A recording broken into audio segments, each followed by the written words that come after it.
to the Mabandla family that has welcomed me so nicely to this launch, and also to Umbostilu Bathandwa Kwacha, who welcomed all of us in prayer and the word of rebuilding. I want to thank you so much for staying on. It seems we have had serious technical difficulties, but we are a persevering people like Nehemiah, that apostle cited. We do not give up at the first instance. We do not give up at the second instance as people of the Eastern Cape. We actually never give up. And that's why I'm able to come before you today. Ladies and gentlemen, a very good evening.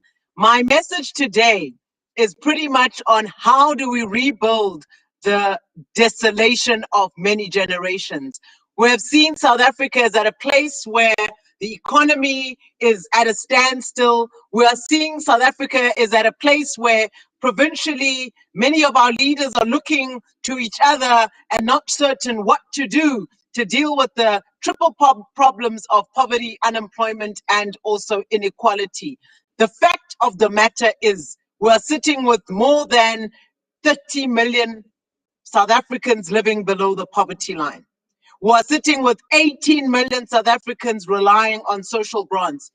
Emakhaya, ezilalini, we know that the population of abantu bethu basemakhaya, even though they have an economic asset that is land, even though they have an economic asset that is arable land that can be developed, many of our people, they queue for hours kwezazitrato, whether basemthathe Willow Vale, whether basegcuwa, whether basecofa imvaba, noma bangaya eMonti, across Eastern Cape, abantu bethu bayayishiya imihlaba yabo, bahambe bayohlala kwi-town, bahlale nakoRhawuti, bayohlala eKapa, benemihlaba abangayisebenzisiyo.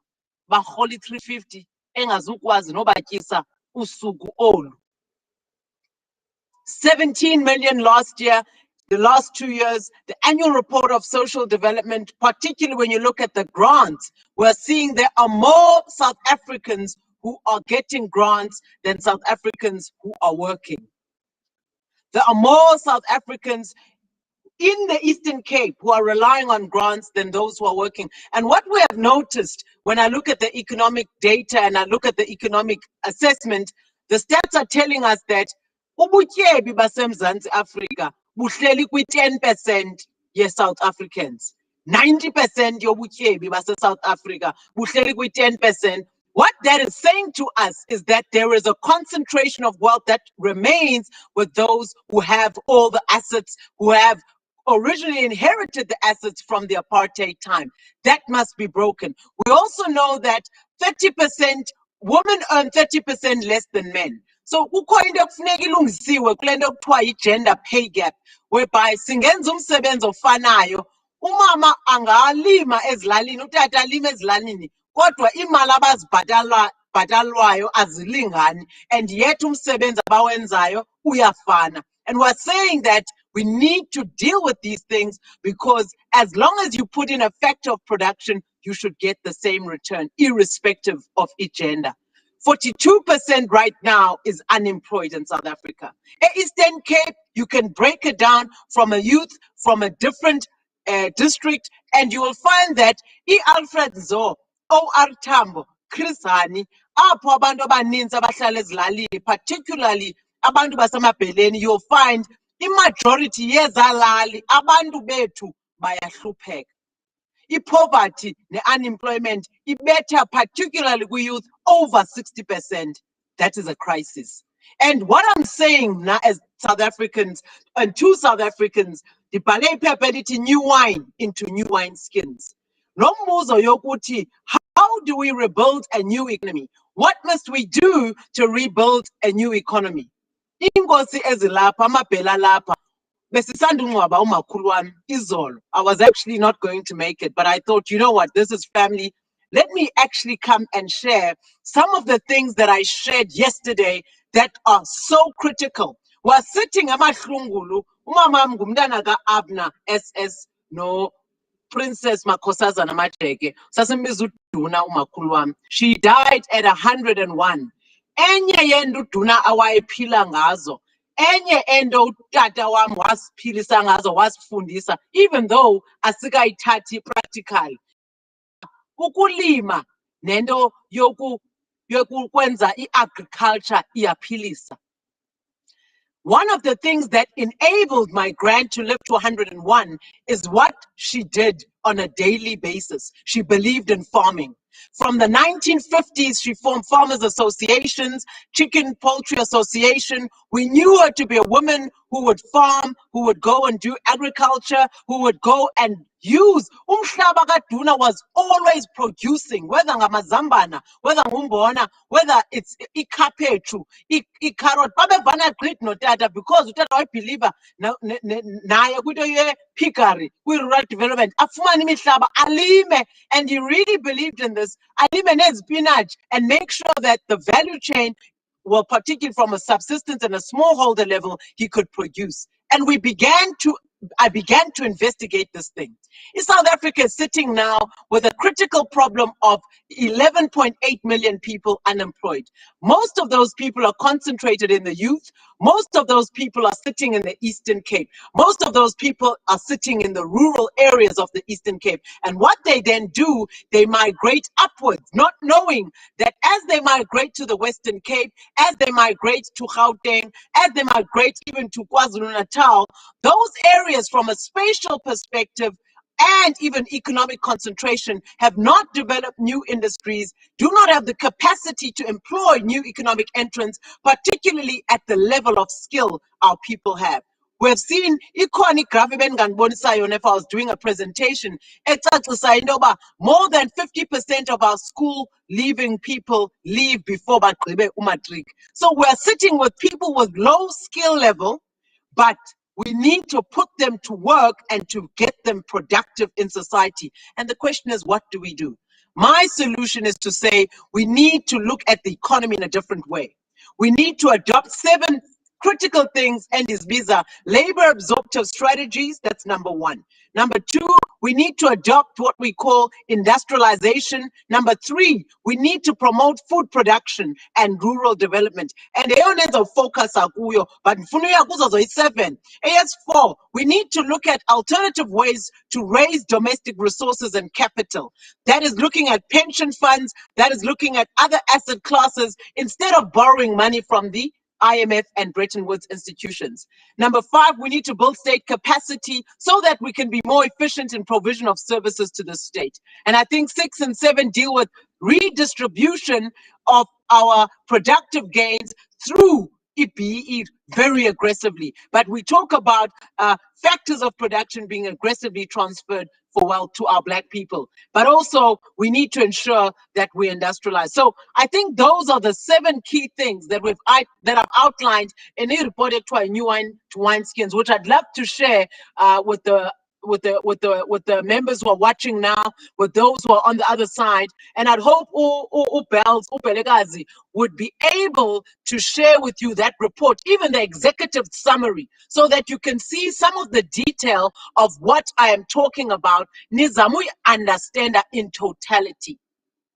But maningene kulento ye-rural development, maningene kulento ye-domestic food production, maningene kulento yoba, how can we use umhlaba? How can we use ourselves with the buying power we have as Africans, with the buying power and the capability of mass production that we have as a people? And how do we organize ourselves given the current COVID crisis that is on the government card? But it doesn't look like the economic recovery plan is focusing on producing and enhancing productivity. We need to change the unemployment outcomes. And the only way we can really do that is to change the growth trajectory. That means that abantu abaninzi, I want to break it down so that it makes sense. Abantu abaninzi xa bejonga economy, ikhule njani South Africa over the last 10 years, over the last 20 years, over the last 30 years. There are graphs you will see in that report that I referred to. These graphs explain that the type of growth we have had is one that is led by the services, not the primary or the tertiary level of the economy. The primary level is where mining, agriculture, quarrying is. So agriculture, the contribution of agriculture to economic output, from the 50s, 60s, it used to contribute combined with mining, almost 30% to its GDP. Right now, it contributes 7%. If 5% is a lot, that means that the contribution of agriculture, kuthethwa ngayo kakhulu, but the actual value contribution is less than 5%, even in the Eastern Cape. That means that we are not using agriculture to contribute sufficiently to our economic output. If we are eating, then the question we must ask, whose food are we eating? Oku kutya sikuthenga kooSpar, kooPick n Pay, oku kutya sikuthenga kooCheckers, nakwezi ndawo sithenga kuzo, abanye bathenga kooWoolworths. Oku kutya sikutyayo every day. Imali yakho, what we call disposable income as South Africans, as economists, that disposable income that goes into your account, uyisebenzisa, most of imali yakho is used to buy izinto zasekhaya zasendlini. Your children spend money to buy food. Whose food are you eating? Uzibuze the second question. If utya ukutya okusuka eBrazil, okusuka eChina, okusuka eIndia, okusuka eEurope, oku kwethu ukutya sizawukwenza nini enzela uba le mali yethu esiyisebenzela kangaka iphinde ibuyele kwakuthi? The only way to do that is if the very food that we're consuming is made and produced by us. That means that cattle, that means that potatoes, amazambana, that means tomato, that means peppers, there's grain, there's cereal. We can look at the whole value chain of livestock, the hide of cattle. We can look at sheep. We can look at the entire value chain of farming livestock. Fertilizer, zonke ezi zinto ezikwi-value chain, seed, zisukaphi, we are importing a lot of those. Asikathethi ngefruit. Fruit ne-vegetables, cash crops, there are many.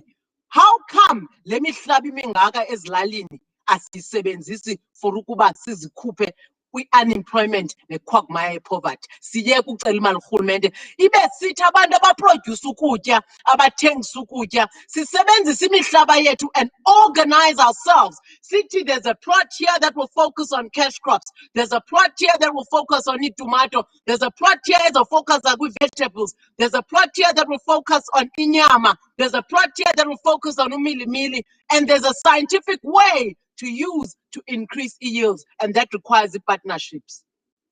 What I'm saying and proposing is that if focus yethu is on the wrong thing, we focus very much on social grants, social transfer, social indebtedness, into yoba urhulumente makasiphilise, and yet we know ubutyebi, asixelelwa ubutyebi.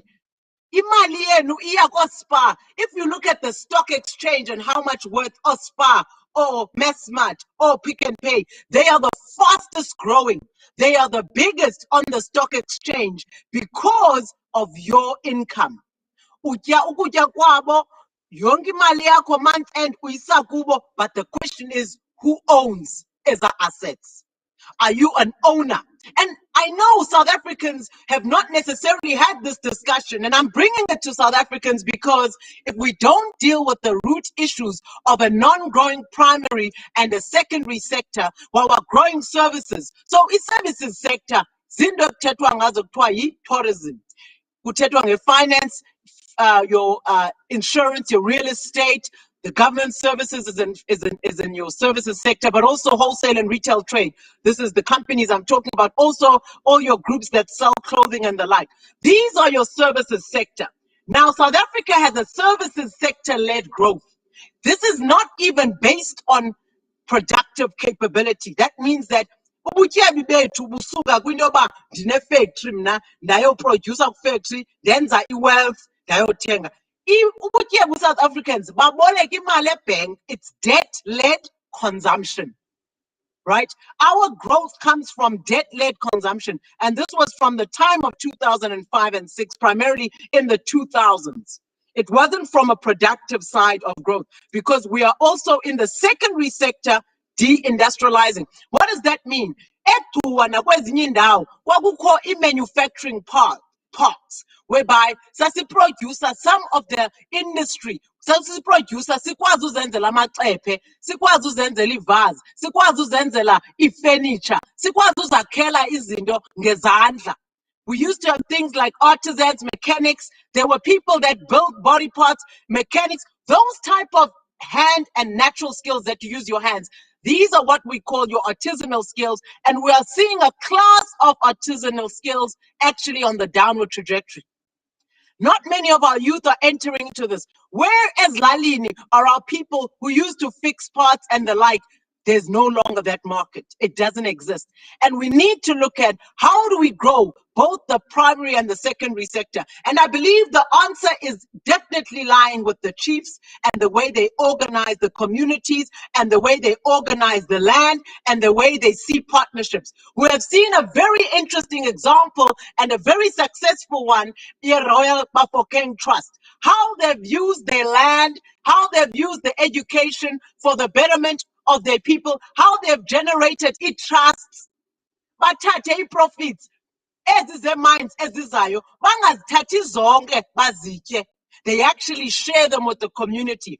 The chiefs have then decided that let us use imodel ezawuthi ezi profits noba baye private sector, they must share the profits. They must share the profits, and then we would divide the profits with our people and make sure that all of the wealth is shared and there is no one that is hungry in our community. There is no child kwilali esikuyo engazufunda. Akukho mntana ongazulalekile engatyanga kwilali endiyinkosi kuyo. Why? Because ndiyabusebenzisa obu butyebi. Bona bane-platinum mines. Kodwa thina Eastern Cape sinomhlaba. That is a minefield. I want to say, I had a meeting last week with AgriSA and other agricultural specialists, and one fact I want to share is that the agricultural yield is moving away from the Northern Cape, the Western Cape, all the central part of South Africa towards the Eastern Cape. Why? The climate is ready. 2, the yield in Eastern Cape is the highest in South Africa. 3, the need for the growth and the output of all these kind of crops that I'm talking about.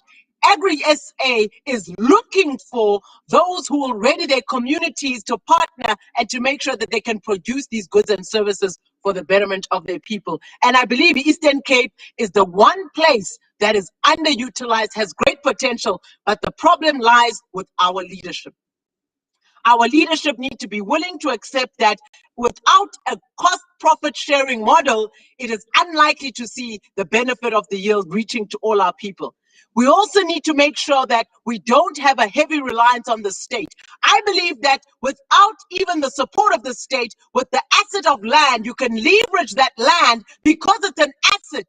You can leverage that land, approach the private sector with a model to say, I have a community development model that I want to use so that I can better the community that I am leading, so that I can use it to produce output that is actually going to yield outcomes. And I believe that that model is still something that the Eastern Cape can lead in the development thereof. And actually we see izinto that will benefit the people of the Eastern Cape. I don't want to keep you too long.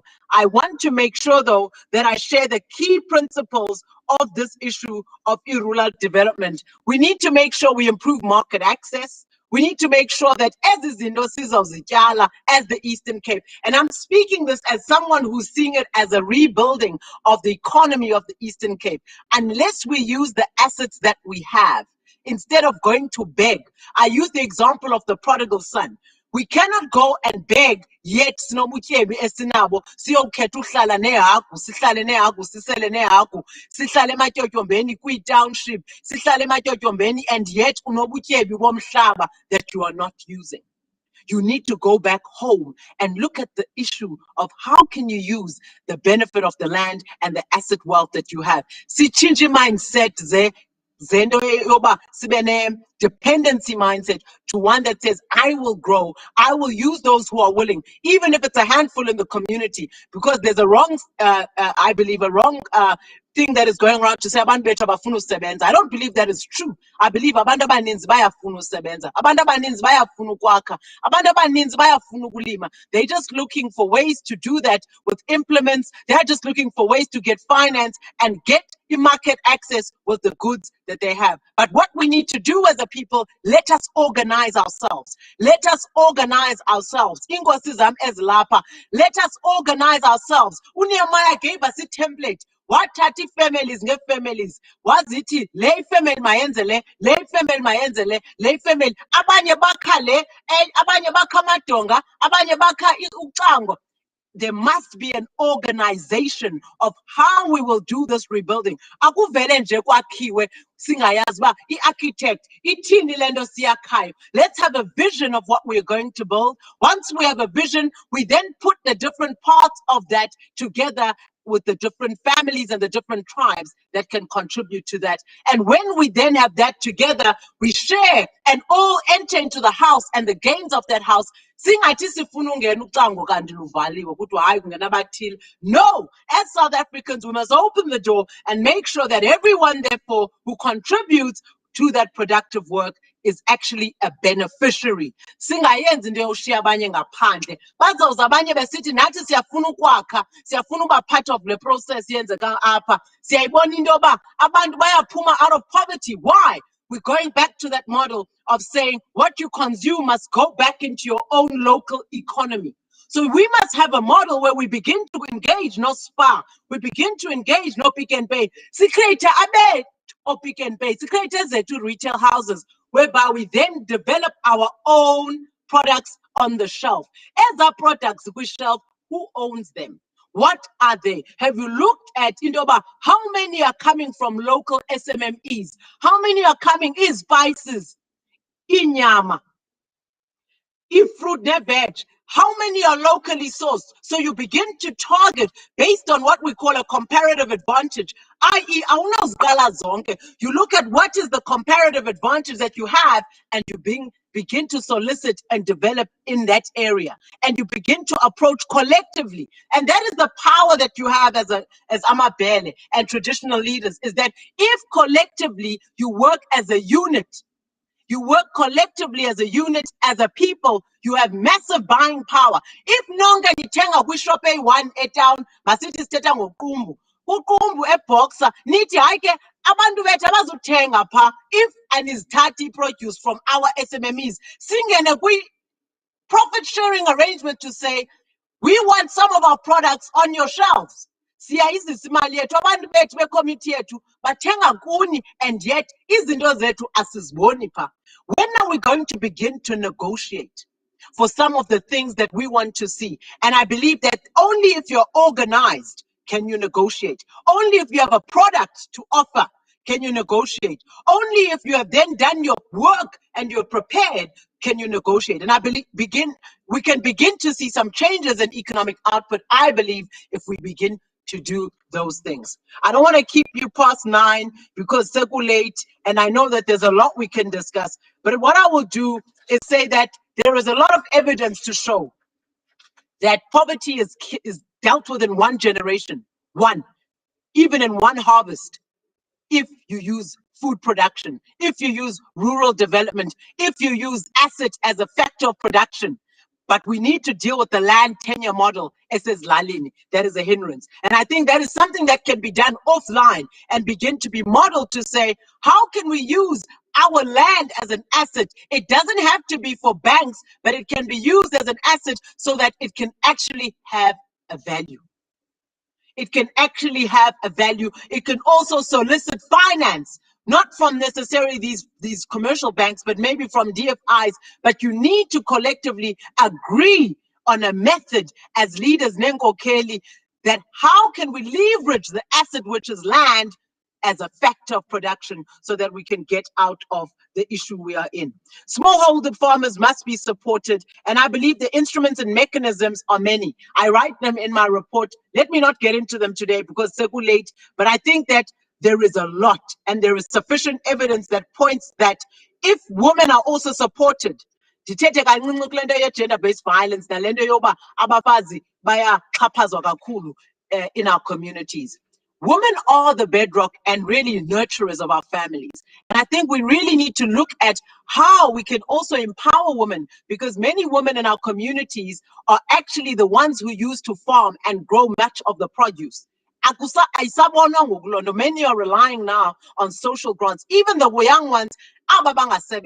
And we need to change this and say, how can we build models where women can begin to support their families by working and using izandla zabo, right? And I think that there is something in that, and there is something in looking at women in society differently. And I think that, again, in our rural areas, particularly up emakhaya, we have a long way to go kulento gender-based violence. But I think into gender-based violence, it begins at looking at how can we use the best skill, the skill set, the composition of what I have.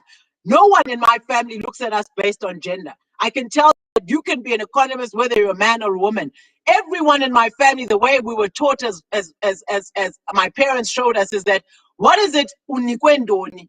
Abantu abaninzi have so much capability, but sometimes we have a mindset to say, hey, akanokwazi uyenza ngoba engumfazi, which is a wrong mindset. And I think there are a lot of mindset changes that we need to have to allow abantu. If 60 or 70% of the population kulo lali is women, and yet you are inhibiting their growth because you see that they cannot be certain things, they cannot do certain things. That means that 70% of the population kulo lali cannot fulfill their destiny, cannot contribute economically, and you have a limiter. That means only 30% can fulfill. How are you going to work with the 30% that is living out 70%? It doesn't make any sense. So we want all of our people to be beneficiaries, all of our people. Xa kulinywa makulime wonke umuntu, xa be-ownership value chain, xa sisithi i-products is as creator, everyone must participate in that process, whether it's male or female, if they have a willingness. UNehemiah wakhangela abantu aba-willing. Abantu bethu masikhangela abantu abafuna usebenza. Abo abafunile usebenza, sibasebenzise, and we rebuild. We have got to get on the agenda of rebuilding society. I want to end with the words that say, if South Africa continues to do the same thing repeatedly and wants a different outcome, it is unlikely to happen. Iyafana emakhaya. If abantu bethu 70-80% of them are relying on a social grant, abavuki basebenze, akho muntu olimayo, le cycle yoba abantu babezi economic migrants, bacinga imisebenzi ikhona eGauteng, ikhona eKapa, ikhona eBloemfontein, ayikho imisebenzi. Instead, what we are seeing is our people leave their wealth bayosebenza behlala ematyotyombeni. And we see the filth, we see the sickness, we see the disease, we see the poverty. We have seen what it does to our families, and the social cohesion is broken.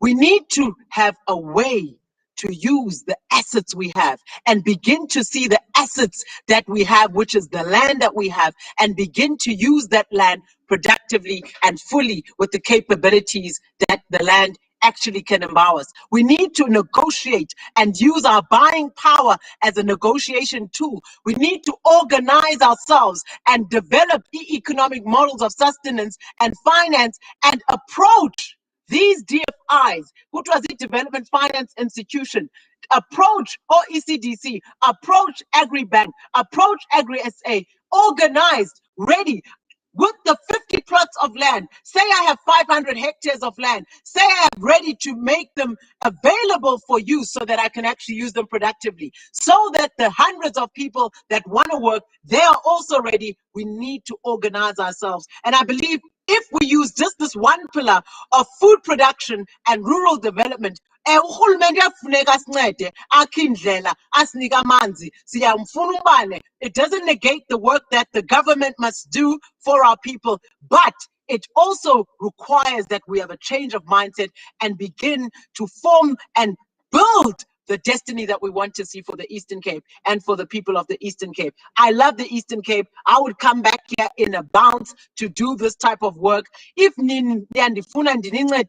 you know how to reach me. Upelekazi has my digits. I will be available to do this work for us to reignite the economy of the Eastern Cape, reignite the models of growth and development of Ilali, form a model that can be equipped and used by all of Africa, begin to negotiate with our buying power, with the retail agencies and the state, and begin to give an answer. Sisebenze necawe, ndifuna ugqiba ngethi icawe zazisebenzisana ne-community, zisakha izikolo, izibhedlele, yonke into missionary, zisinceda in the sense that there was no reliance on government. And now it seems everything has flipped.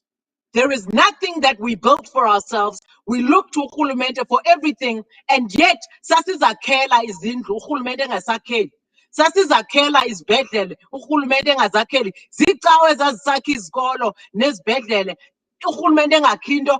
And now, Sisonga Izandla, kodwa we have all the assets. We still have the capabilities. If we would do these joint partnership models with the church and the rural areas, I believe we will begin to see the kind of rural development South Africa has been wanting to see that has never been envisaged. I will end with those words that say, surely the Lord will prosper us in the work of our hands. Surely the Lord will establish the work of our hands. But in order for God to bless the work of your hands, you have got to use Izandla. I thank you. I bless you all. I wish you well. I thank you, Zwelotando, for inviting me as the host and everyone who stayed so late despite the technical issues. I want to say and speak life over the Eastern Cape. I speak life to every traditional and rural homestead over the province. I declare we will prosper, we will rebuild the desolation of many generations, and we will see our children, our children's children eating the good of the land. Our people will no longer be economic migrants leaving the wealth they have. Their mindsets will be shifted. We will use our land. We will see the benefits of rural development and food production, and we will be a wealthy people yet again in this our lifetime. I thank you.